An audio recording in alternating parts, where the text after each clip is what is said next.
Universitas Fordeko. Saya adalah ketua tim dari proposal bisnis berjalan yang berjudul Karama atau Kacang Radang Matua.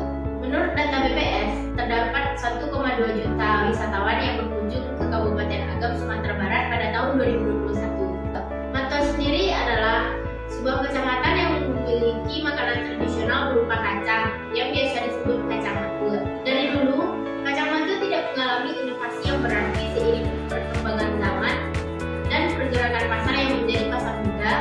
Dirasa perlu dilakukan inovasi terhadap kacang ini agar tidak punah. Karama atau yang disebut kacang radang matua berencana menjadi solusi terkait hal ini. Karama menawarkan beberapa solusi alternatif seperti aktivitas penyelesaian bahan baku kacang sehingga hanya kacang terbaik yang dikemas, pengemasan yang lebih menarik sehingga daya tarik lebih bernilai, melakukan kegiatan produksi secara langsung agar kualitas lebih terjaga, dan menambahkan alternatif jaringan pasar baru yang sebelumnya hanya sebagai oleh-oleh sekarang bertambah menjadi cemilan. Karama sendiri adalah kacang endemik yang hanya tumbuh di wilayah Matua dengan cita rasa khas yang melalui proses perendakan menggunakan pasir pilihan. Diinovasikan dengan penambahan kulit manis atau pandan atau kopi untuk penambahan bau dan rasa.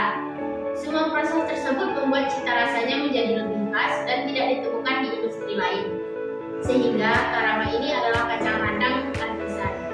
1,2 juta wisatawan yang setiap tahun berkunjung ke Agam ini menjadi pasar oleh-oleh, ditambah dengan rencana pengembangan menjadi cemilan sekitar 242 ribuan warga Agam menjadi pasar yang sangat besar untuk Karama. Ditambah industri ini dikelola oleh orang-orang tua yang tidak ada regenerasinya, sehingga ini kemungkinan punahnya. Karama direncanakan mengembangkan beberapa inovasi seperti cara pemasaran yang kekinian dengan memanfaatkan digital dan jaringan distribusi yang sudah luas.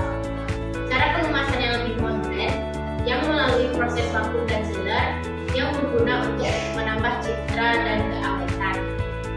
Menjaga kualitas dengan proses produksi sendiri, penambahan bau dan rasa yang khas, penggantian bahan bakar menjadi arang briket yang lebih ramah lingkungan, dan kemasan dengan berbagai ukuran.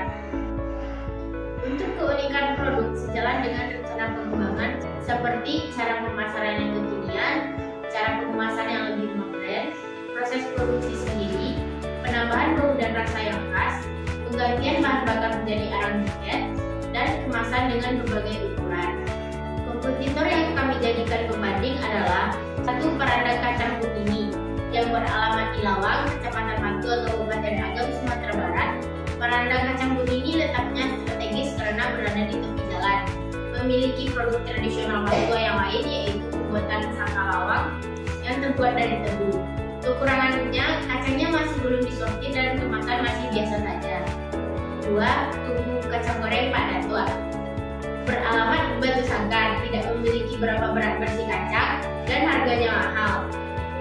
Serta kacang yang tidak disortir, kelebihannya telah memasuki pasar online. 3. Arniati Piliang beralamat di Pariaman, kacangnya tidak memiliki merek, berat bersih, dan kacang yang tidak disortir. Kelebihannya telah memasuki pasar online. Untuk rencana pemasaran, Karama berencana melakukan pemasaran seperti bekerja sama dengan jaringan distribusi yang sudah ada seperti toko oleh-oleh, pemanfaatan media sosial untuk perluasan jaringan, e-commerce untuk kemudahan penjualan di luar jangkauan offline, direct selling di beberapa kegiatan bazar dan expo yang ada, dan dikunci dengan adanya diskon pembelian untuk menjaga hubungan dengan pelanggan. Pencapaian bisnis, aspek pemasaran sudah mempunyai jaringan distribusi lokal seperti minimarket dan koperasi. Jaringan yang lebih luas adalah konsinyasi di jaringan oleh-oleh Sumbar. Aspek legalitas sudah mempunyai sertifikat NIB, sedang pengurusan sertifikat halal dan PIRT. Magang di UMKM Hadijah Food sebagai tempat belajar pengembangan bisnis. Hilda Monika, Divisi Keuangan, Amelia Putri, Divisi Pemasaran,